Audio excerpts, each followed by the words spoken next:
penisilin dan cefalosporin karena dia merubah penisilin binding proteinnya. Ini contohnya. Kemudian selanjutnya aktivasi pompa efflux. Nah, ini bakteri mengaktifasi pompa effluxnya. Contohnya adalah P. aeuginosa dan Acinetobacter. Dia mengaktifasi pompa effluxnya untuk mengeluarkan antibiotik yang masuk ke dalam selnya. Nah, terus kemudian yang terakhir, ini ada salah satu mekanisme yang unik juga, mikroba mengembangkan jalan metabolisme baru atau memperbesar produksinya.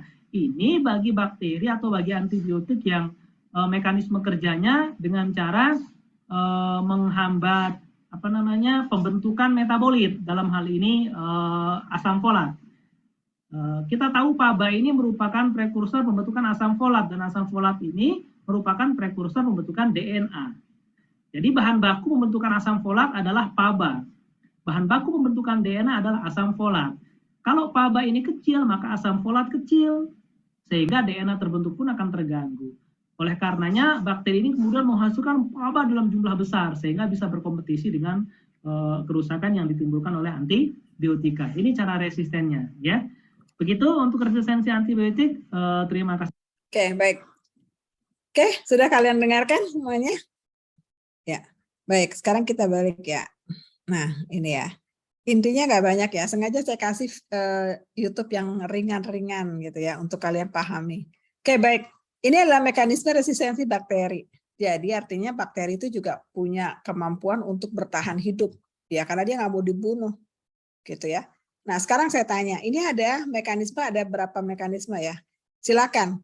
Siapa yang bisa menerangkan salah satu dulu deh, satu aja, nggak usah empat-empatnya, satu. Bagaimana caranya bakteri membuat resistensi diri antibiotik itu atau antimikroba terhadap dirinya? Silakan, siapa yang bisa? Ibu. Bentar, Bu. Siapa? Sarah. Siapa lagi? Mungkin boleh yang lain ya. Kalau Sarah tadi udah banyak jawab ya, nggak apa-apa. Kalau yang nggak ada baru bisa. Silakan. Yang lain dong. Yang lain yang nilainya merasa nilainya nggak bagus, gitu kan? Ada kan nilai-nilainya nggak bagus kan? Saya nggak mau nyebutin ya. Silakan. Siapa yang bisa? Saya mau coba juga.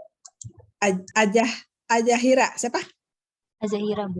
Ya, silakan Ajahira.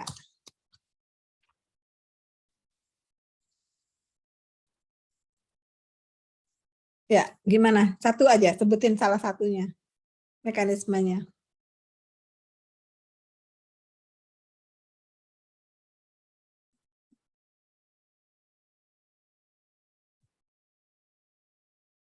Udah? Siapa? Ajahira atau siapa yang bisa? Silakan.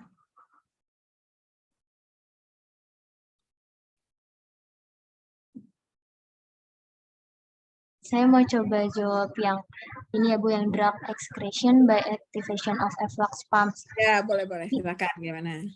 Jadi antibiotiknya masuk ke dalam sel, tapi bakterinya menciptakan efflux pump gitu, Bu.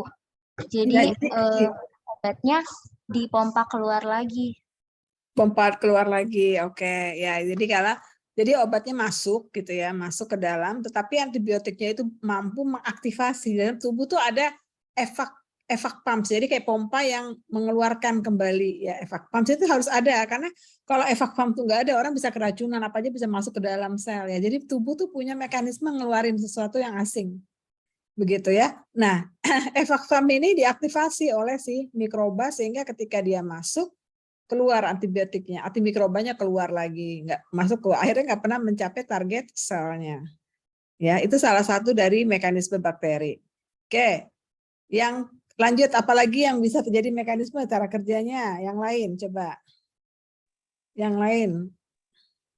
Ibu, saya Ya. Anita, silakan Anita. Anita Hayatu. Anita ya? Ya, Anita. Ya. Yang enzymatic inactivation of drugs, ketika antibiotik masuk ke dalam sel, bakteri menghasilkan enzim yang dapat merusak antibiotik sehingga terjadi resistensi. Yang apa tuh? Yang enzymatic inactivation of drug ya? Iya.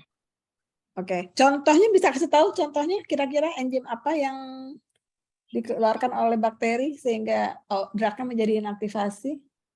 Yang Staphylococcus dia memproduksi enzim beta laktamase, Ya, terus dia memecah beta laktam dari obat penisilin. oke.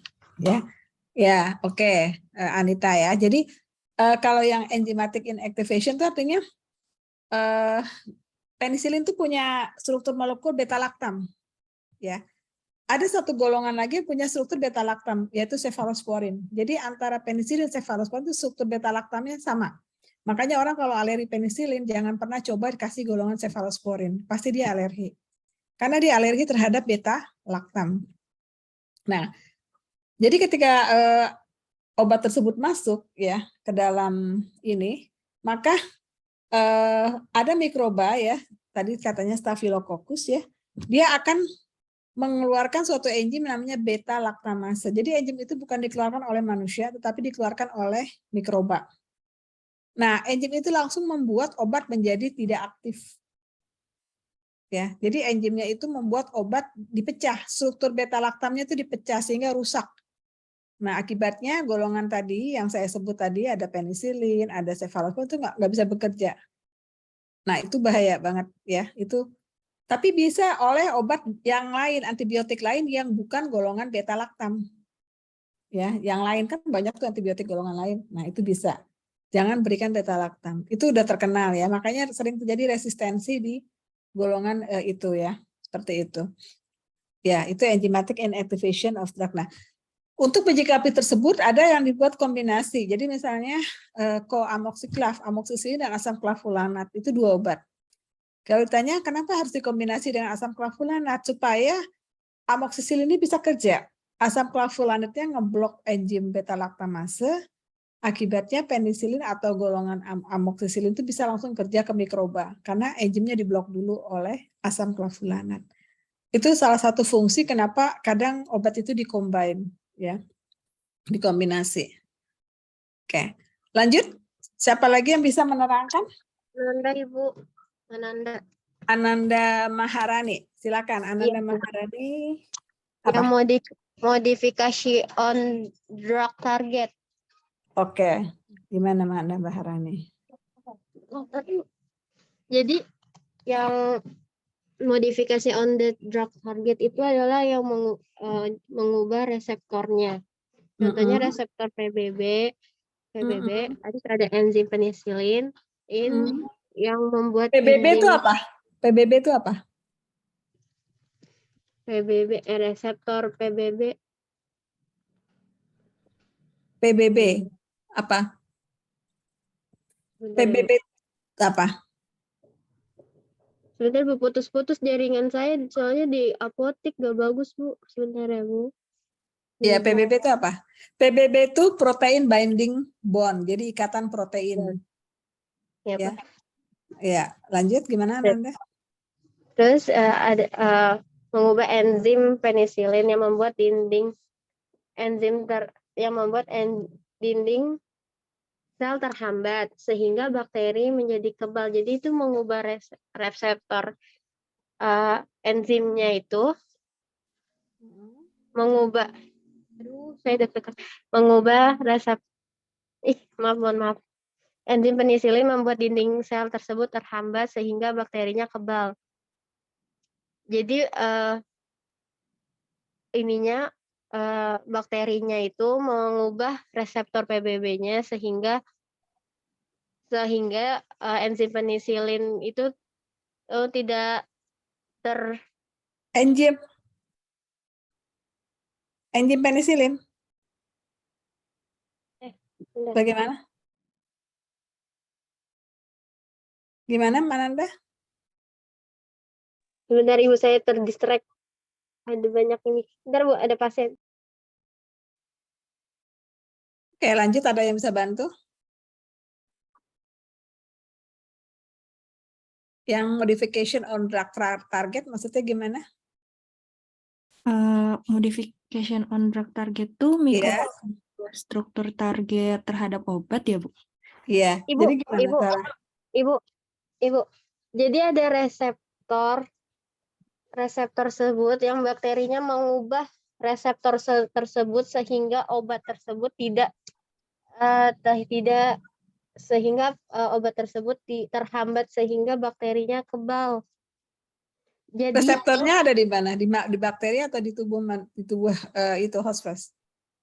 di reseptornya Bu, bakterinya. Ya, maksud saya reseptornya ada di tubuh hospes atau di tubuh bakteri. Tubuh bakteri. Mikroba di tubuh bakteri. Jadi tubuh Iya. bakteri berubah gitu, reseptornya di tubuh bakteri. Ya jadi mengubah bakteri sehingga kebal. Bakteri mengubah reseptor sehingga membuat dinding sel terhambat dan bakterinya kebal. Kebal Oke. akan obat tersebut. Mungkin ada yang bisa bantu menyempurnakan ya, udah hampir benar ya, tapi menyempurnakan lebih sedikit. Mungkin ada yang bisa bantu, silakan. Ada yang bisa bantu? Ibu ini saya ini ya Bu, kayak kasih contohnya aja boleh nggak Bu? Boleh, silakan. Ini yang saya tadi baca tuh kan ada Diplococcus pneumoniae resisten terhadap penisilin dan cefalosporin karena perubahan atau hilangnya PBB atau PBB itu sendiri adalah penisilin binding protein, Ibu. Kayak gitu, jadi gitu sih Bu contohnya. Oke. Ya, saya luruskan ya. Jadi gini, ini sebetulnya ada dua ya. Yang pertama adalah dia bisa memodifikasi reseptor. Ini reseptor yang saya tunjuk ya. Artinya obat, itu kan obat masuk ke dalam tubuh ya, tubuh manusia atau hewan lah ya yang sakit. Kemudian di sini ada, kan obat nggak mungkin jalan sampai ke reseptor ya. Reseptor itu target selnya. Jadi misalnya yang sakit tuh jaringan paru misalnya ya, atau jaringan salah satu tubuh ya. Nah di jaringan itu harus ada reseptor yang dapat mengikat obat, nanti baru terjadi efek. Gitu. Jadi kalau tadi dikatakan oleh Ananda reseptornya ada di bakteri, salah total. Reseptor itu ada di dalam tubuh makhluk hidupnya, bukan di bakteri. Karena kan yang kena target selnya itu adalah target sel orang, manusia atau hewan kan, makhluk hidup bukan bakteri kan. Bakteri menyerang masuk ke sel. Yang kena yang sakit selnya siapa? Emang sel bakteri yang sakit? Enggak kan, selnya manusia yang sakit kan, atau hewan, atau makhluk hidup lah saya bilang hospes. Dia yang sakit kan. Nah di dalam sel itu ada target yang harus dicapai oleh obat. Kalau dia nggak sampai ke dalam target sel tersebut nggak akan timbul efek gitu. Jadi kalau dibilang reseptornya ada di bakteri, salah. Reseptornya ada di dalam hospes. Paham sampai sini? Nah, suatu obat jika sampai ke dalam reseptor atau target sel, dia nggak mungkin jalan kucuk-kucuk sendiri. Dia harus diikat. Kayak kalian kalau ke IKIVA, kalian nggak mungkin terbang atau bermimpi tiba-tiba sampai di IKIVA atau sampai tempat kerja. Harus ada yang bawa. Yang bawa itu apa? Yang bawa itu adalah kendaraan. Contohnya apa? Naik Gojek, naik taksi, bawa mobil, bawa motor, itu namanya PBB. PBB itu adalah protein binding PBB, protein binding, penicillin binding protein. Ya, jadi satu protein yang mengikat penisilin. Nah, ini contohnya penisilin ya. Sebetulnya banyak protein plasma lain ya. Nah, kebetulan yang dicontohkan adalah penisilin karena penisilin ini gampang resisten. Jadi penisilin itu diikat oleh suatu protein plasma yang khusus namanya penicillin binding protein. Karena ikatan obat dengan protein plasma itu juga nggak bisa sembarangan ya. Dia harus pakai ikatan protein yang khas. Misalnya ya, kamu mau naik taksi ke IKIVA karena saya takut naik Grab, naik apa gitu ya, takut kemana-mana dibawa. Saya mau pakai Bluebird. Nah, itu namanya kendaraan yang membawa obat tersebut harus khusus. Nah, termasuk penisilin. Penisilin itu yang bawa harus penicillin binding protein. Nah, di sini ada dua tipe, artinya mikroba itu bisa merubah ininya PBB-nya. PBB-nya itu ditiadakan sama dia dicoret ya, ditiadakan. Artinya apa? Obatnya nggak mungkin ke bawah-bawah. Jadi kalau orang minum mengkonsumsi penisilin atau cefalosporin, ya udah di situ aja, dia nggak akan ke bawah ke target sel atau reseptor karena nggak ada yang bawa. Kenapa nggak ada yang bawa ya? Karena memang sudah dirusak pembawanya ini oleh mikroba. Itu yang disebut sebagai tadi PBB itu dirusak. Itu satu ya. Itu satu contoh. Jadi caranya begitu, dia merusak protein plasma yang harus bawa. Akhirnya nggak sampai kan ke target sel. Kalau nggak sampai artinya apa? Resisten kan, mikrobanya berkembang. Atau dia nggak bekerja di protein binding ini, enggak. Tetap aja dia bisa dibawa ya, tapi yang dimodifikasi reseptornya.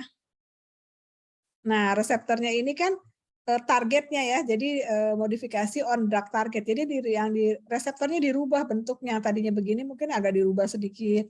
Kita tahu bahwa ikatan obat dengan reseptor itu seperti kunci dan gembok. Jadi suatu obat dia terikat dengan reseptor ini karena dia memang cocok di molekul dan struktur reseptornya.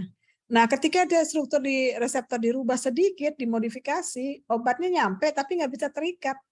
Karena istilahnya tuh kuncinya udah nggak masuk lagi ke gemboknya gitu. Karena gemboknya udah dirubah, diganti bentuknya, entah depannya, formulanya dirubah. Mikrobanya pintar, dia rubah strukturnya. Akhirnya begitu dia sampai di sini, kebawa sama protein, tapi begitu sampai di sini dia nggak mau terikat. Nah, satu obat yang tidak bisa terikat dengan reseptor atau target, apa yang terjadi? Resisten, nggak bisa kerja dia. Gitu. Ya. Paham ya? Jadi sampai sini itu cara kerjanya begitu. Jadi ada sebetulnya kalau kita lihat modification on the drug target itu ada dua.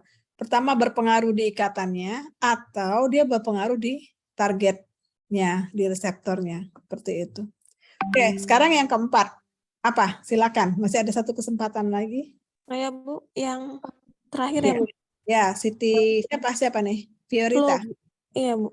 Ya, Fiorita. Yang decrease uptake by change in outer membrane permeability. Ya, silakan Fiorita. Jadi itu dia tuh menurunkan uptake atau pengambilan masuknya suatu antibiotik melewati suatu membran.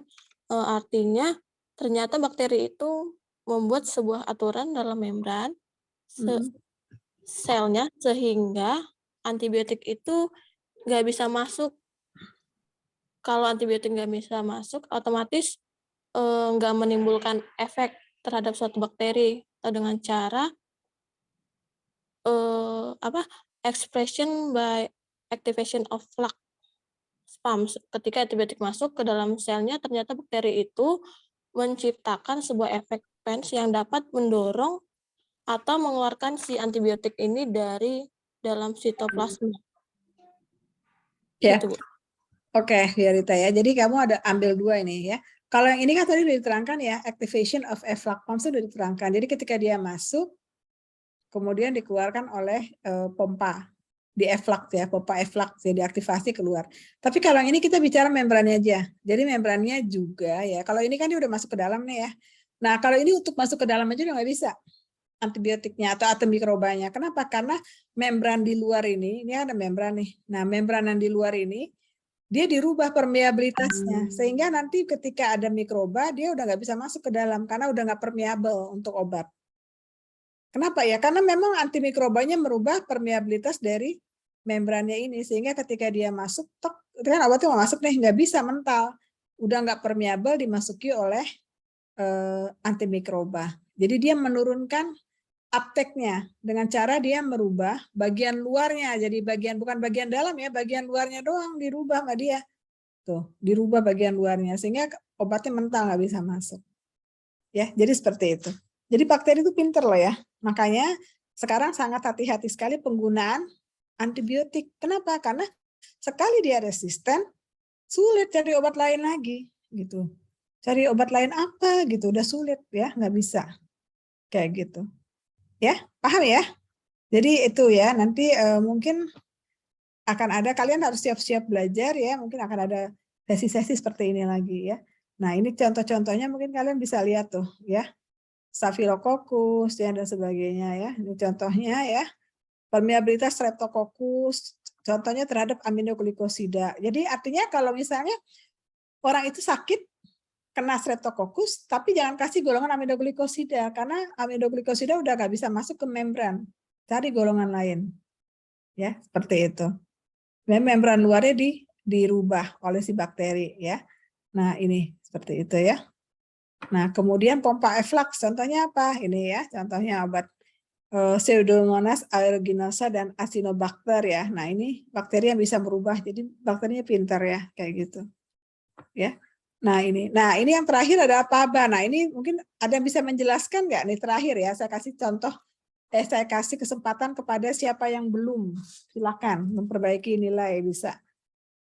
Siapa yang kira-kira mau menjawab? Ini maksudnya apa nih yang kelima? Mengembangkan metabolisme baru, contohnya. Silakan. Saya coba jawab ya, Bu. Boleh, silakan. Jadi, Ajahira Salsabila. Oh, Ajahira, kamu udah sering loh. Ini yang lain coba ya. Nanti kalau nggak bisa baru ya. Yang lain coba kasih temenin dulu. Yang nilainya jelek, merasa nilainya jelek, silakan. Saya nggak mau nyebut ya, silakan. Yang nilainya jelek, silakan menerangkan.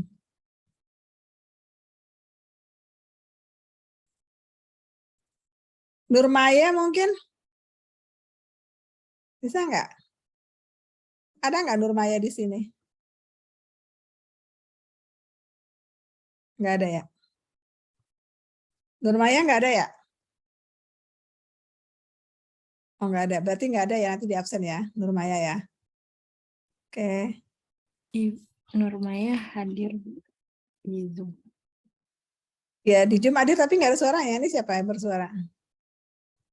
Saya ya. Nurmaya? Bukan Sarah Fauzia, Ibu. Nurmaya dong, saya nanya Nurmaya. Walaupun di Zoom ada, saya lihat di Zoom ada, tapi nggak ada orangnya. Menurut saya itu nggak hadir, kalau dia ada tapi nggak bisa jawab, sama aja. Bagaimana mungkin bisa ikut Zoom kalau nggak bisa ngeluarin suara? Putri Lestari Junaidi ada nggak? Nggak ada ya? Oke, berarti Putri Lestari sama Nurmaya nggak ada ya? Ada, Ibu. Ya, jawablah. Kalau ada, jawab Ada, Ibu. dong. Ya. Ibu, Terus? ada. Siapa? Hadir, Ibu. Terus kenapa kamu nggak jawab tadi? Lagi keluar? Mohon maaf, Ibu. Tadi sambil kerja. Sambil pelayanan? Iya, Bu. Makanya saya bilang, pokoknya saya nggak mau loh ya. Kalau orang sambil pelayanan, silakan saja. Tapi nilainya silakan juga gitu. Terangkan ini, maksudnya apa ini, Nurmaya? Bagaimana mungkin orang bisa belajar sambil pelayanan gitu? Kamu bisa makan sambil jalan atau makan sambil tidur gitu misalnya. Bisa nggak? Kalau nggak keselak gitu. Coba, Nurmaya, coba saya minta kamu terangkan ini deh.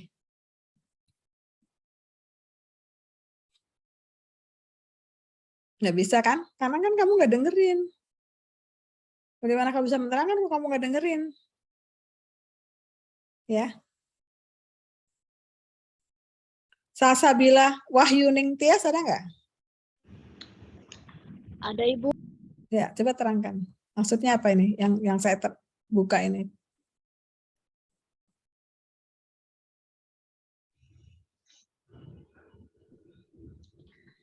Nggak bisa kan? Apa? Sambil pelayanan juga? Kemudian targetnya. Misalkan Bisa, Ibu, cuman kata-katanya bentar ya. Sok, cepetan.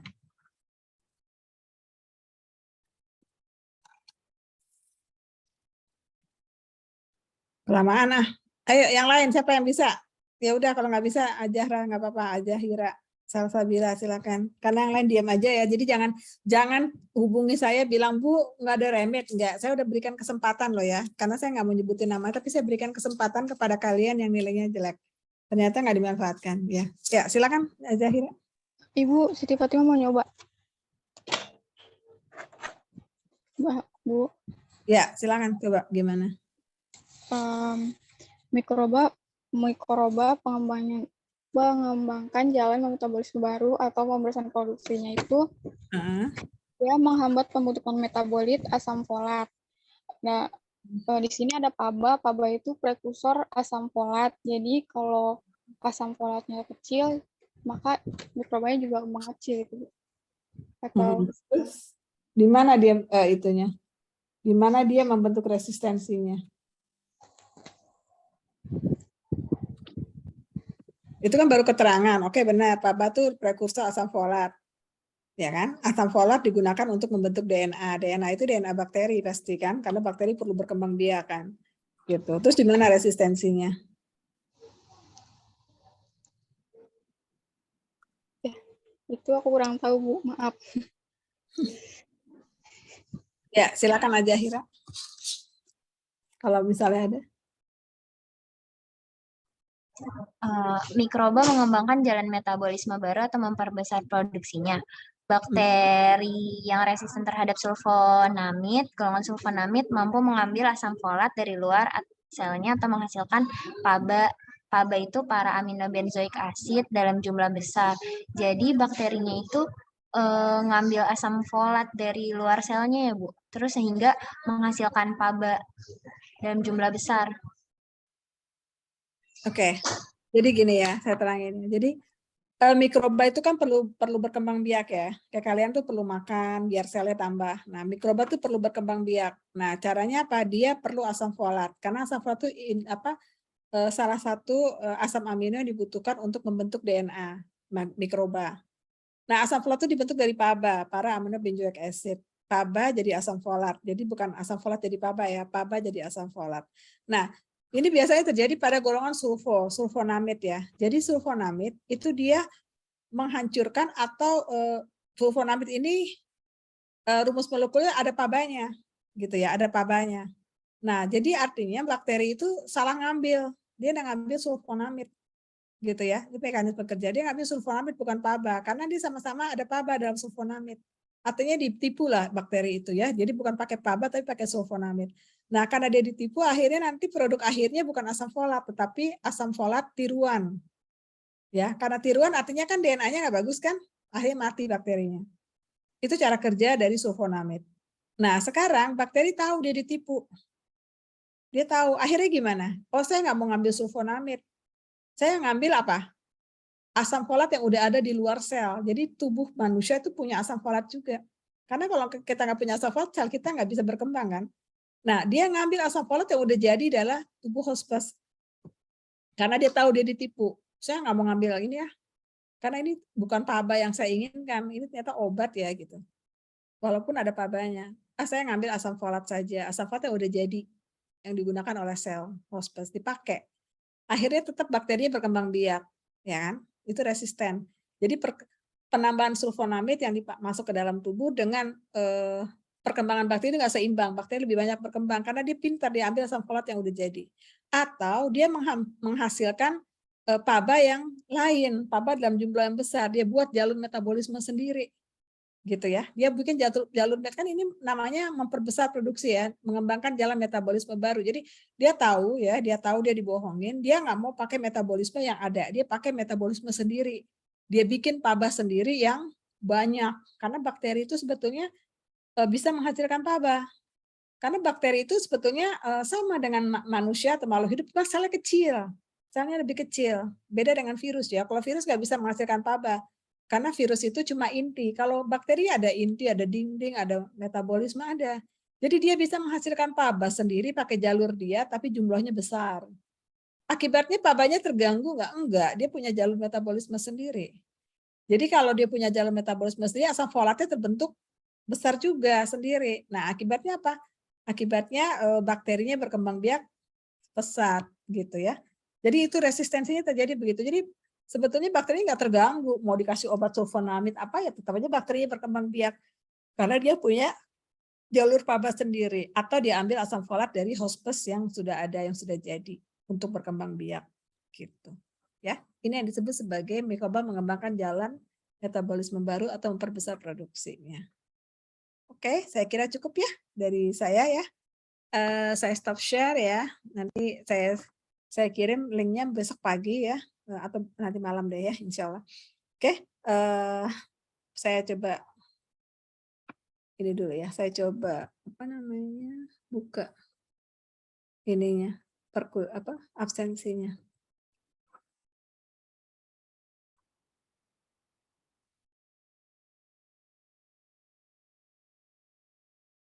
Kok nggak bisa ya?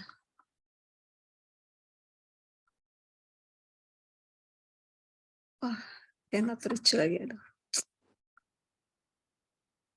Kalau udah kelamaan dia harus dibuka ulang. Bentar ya. Ini lama sekali. Aduh. Enggak, saya pasang tabir dulu ya.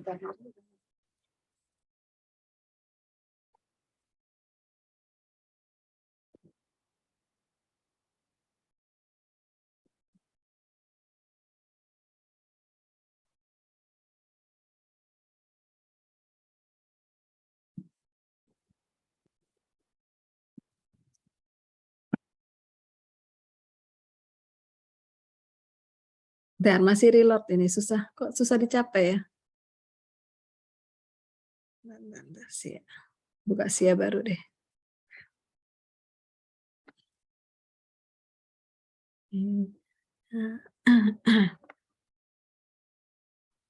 Wah, lemot banget nih ininya nih.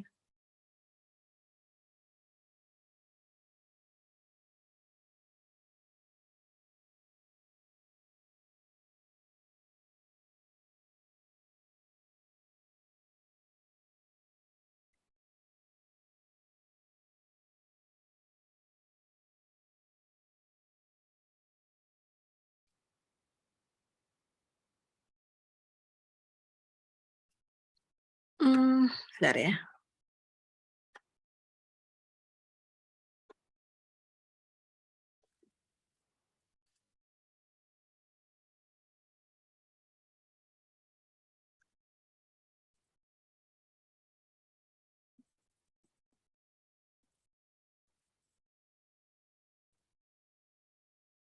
Ibu, saya boleh sambil nanya nggak, Ibu? Boleh, boleh silakan. Kan saya ini ya Bu, pelayanan. Terus abis itu banyak banget pasien tuh yang minta antibiotik. Kayak misalnya satu orang pasien bilang, Mbak saya batuk-batuk, terus saya biasanya dikasih obat A sama antibiotik gitu. Terus kan saya bilang, Bapak nggak bisa terlalu sering minum antibiotik dan sekali minum harus dihabiskan ya kan Bu. Nanti takutnya resistensi. Nah terus pasien tersebut ngotot Bu, terus juga bilang kalau misalnya tanpa antibiotik mereka nggak bisa sembuh. Itu kira-kira ada saran obat atau gimana ya Bu cara ngejelasin ke pasien juga? Ya, kan, kamu cukup bilang bahwa nggak bisa memang karena memang bisa menimbulkan resistensi gitu. Bilang gitu aja ya. Karena antibiotik itu harus tepat dosis, tepat indikasi itu paling penting. Pertama indikasi harus tepat dulu. Jangan-jangan Bapak minum antibiotik ini tapi indikasinya nggak tepat, gitu ya. Nah, kemudian dosis harus tepat. Artinya berapa hari Bapak minum, berapa kali sehari. Kalau Bapak beli sendiri kan nggak tepat, gitu ya. Nah, nanti kalau misalnya nggak tepat, ya cukup bilang gitu aja. Kalau nggak tepat apa yang terjadi ketika nanti Bapak sakit, Bapak nggak punya obat antibiotik yang mempan lagi, gitu. Ya. Jadi itu yang harus kamu katakan. Jadi kalau mau ke dokter, nanti dokter akan tahu antibiotik apa yang lebih tepat untuk indikasi Bapak. Gitu ya. Sebetulnya gitu aja. Sebetulnya ya, kalau saya juga sering beli antibiotik di luar ya. Sering gitu ya. Maksud saya tuh sering beli antibiotik dan memang sebenarnya jujur ya, saya bilang bahwa saya tuh sangat ketolongan kalau bisa beli sendiri. Berapa kali saya merasa radang tenggorokan gitu ya, saya radang ini saya nggak bisa buka kenapa ya, saya bingung deh. Coba saya buka pakai apa namanya, pakai ini ya, pakai ya. Jadi sekali lagi saya katakan bahwa sebetulnya berapa kali itu saya ketolongan gitu ya dengan beli obat sendiri. Oh udah bisa, bentar. Ini dulu deh ya, karena ini mau ditutup. Jam berapa? 13 ya. Ya. Oke, saya coba ya. Sarah Permata ada ya? Sarah Permata ya? Sarah Permata cuti, Bu. Oh, cuti. Oke, baik. Sarah Fauzia, ada Sylvia Yuni. Hadir, Ibu. Anissa. Hadir, Bu. Gita. Hadir, Bu. Yusnia. Hadir, Bu. Ya, Siti Nurmaya, ada Roida. Hadir, Bu. Florita ada. Florita ada? Hadir, Bu. Hadir. Putri. Hadir, Bu. Arizan. Hadir, Ibu. Arta. Hadir, Ibu. Ajahira. Hadir, Bu. Salsabila. Hadir, Ibu. Ananda. Hadir, Ibu. Siti Fatimah. Hadir, Bu. Abdul Hafiz, Hadir. Anita, Hai Aniudaya, Deborah. Hadir, Bu. Oke. Balik kemana? Bu ya. Oke, saya simpan dulu absennya. Oke, saya lanjut ya. Jadi saya tuh tadi saya bilang bahwa saya tuh merasa ketolongan karena berapa kali saya kena radang ya, karena ada rapat di luar dan sebagainya, saya kena radang. Saya beli antibiotik sendiri dan antibiotik saya alhamdulillah masih mampu ya, amoxicillin gitu ya. Saya nggak pernah sampai yang berat-berat kecuali waktu saya COVID ya. Saya pakai Cefixim, itu pun nggak mempan ya, akhirnya pakai itu. Nah itu saya berapa kali ya, 2-3 kali itu ketolongan sekali, artinya saya nggak perlu ke dokter. Ya. Tapi dengan catatan kita bisa mengenali gejala. Kita mengenali gejala, kita mengenali lokasi, kita mengenali organ apa yang kena, ya. Kemudian kita tahu cara pakainya, berapa kali sehari, berapa hari kita minum, dan kita bisa sadar bahwa oh ini kita berkurang atau tidak gejalanya dengan minum antibiotik, gitu ya. Itu. Tapi saya nggak yakin orang awam tuh bisa sejauh itu. Kalau kita mungkin farmasi ya, apoteker paham ya. Bahkan saya waktu itu pernah berdebat, kalau saya harus ke rumah sakit, saya kena COVID, saya bilang. Saya merasa saya nggak COVID, saya cuma radang. Saya butuh sekarang, saya bilang gitu. Akhirnya saya cari apotek yang mau terima. Karena saya nunjukin kartu IAI saya ya, gitu. Akhirnya dia percaya, diberikan. Hanya satu apotek yang mau terima. Dan alhamdulillah, saya cepat hilang ya, nggak perlu sampai ke dokter, nggak perlu saya harus berjubel-jubel karena ada COVID, saya ngeri banget gitu ya. Dan juga saya tidak perlu mengkonsumsi antibiotik yang terlalu tinggi gitu ya, cukup itu saja. Tapi dengan catatan itu. Nah, untuk orang awam, saya nggak yakin itu tahu. Memang kita agak gambling ya. Kalau apoteker, saya tuh pernah bilang gini ya, kalau apoteker boleh dong dia beli sendiri karena dia tahu obat. Tapi kan segala sesuatu harus dokter ya, gitu ya. Jadi kesepakatannya harus step dosa dokter, gitu ya. Apoteker juga nggak berani bersuara, padahal dia tahu obat. Jadi kalau menurut saya kalau apoteker tahu obat sih sah-sah aja kalau saya ya. Tapi kalau orang awam jangan, karena nanti yang resisten itu bukan hanya dia, tapi lingkungannya juga resisten. Jadi kalau ada orang lain kena mikroba dari orang tersebut, dia juga resisten terhadap obat apapun, walaupun orang itu nggak mengkonsumsi antibiotik sama sekali. Kasihan kan? Kayak gitu. Ya, jadi kalau saya sih sebetulnya dilema ya. Kalau saya bilang jangan gitu, saya ketolongan beli obat sendiri gitu. Berapa kali saya sembuh, kalau enggak saya harus ke dokter, ke rumah sakit gitu ya. Sangat-sangat tergantung banget kalau begitu. Nah, tapi di sisi lain saya nggak bisa menyarankan orang itu seperti saya, ya. Pasti saya akan bilang mendingan ke dokter aja gitu kalau saya ya, karena saya nggak yakin dia tahu atau tidak obat. Jadi untuk kamu ya yang bertanya, saya bersarankan ya udah suruh dia ke dokter, ya. Suruh dia ke dokter, kemudian dia periksa, karena ada beberapa dokter yang juga aneh ya. Anehnya apa? Oh nggak perlu antibiotik, tunggu 3 hari. Nah kita nggak tahu ya sekarang COVID ini orang-orang bisa macam-macam sakitnya ya. Ke tidak pakai antibiotik sekali aja dia bisa ambiar gitu ya, apalagi kalau dia ketelat pakai antibiotik. Jadi antibiotik itu harus dipakai kalau udah infeksi, kalau nggak infeksi jangan. Ya infeksi tandanya apa? Bisa panas. Kalau nggak panas pun bisa juga, tapi dokter yang tahu. Gitu. Ya, itu saja dari saya ya. Baik. Jadi, baik. Jadi udah selesai materi kita ya. Kita ketemu minggu depan. Insya Allah kalau Mbak ini sudah sehat, dia akan berikan 2 materi tambahan langsung ya. Tapi nanti ini jangan lupa tolong diingatkan saya, Japri nanti malam ya. Nanti malam saya kasih link YouTube-nya kalau kalian mau belajar. Oke, terima kasih semuanya. Assalamualaikum warahmatullahi wabarakatuh. Ya, kita Assalamualaikum warahmatullahi wabarakatuh. Terima kasih Bu. Oke, makasih. Izin live, Bu. Ya.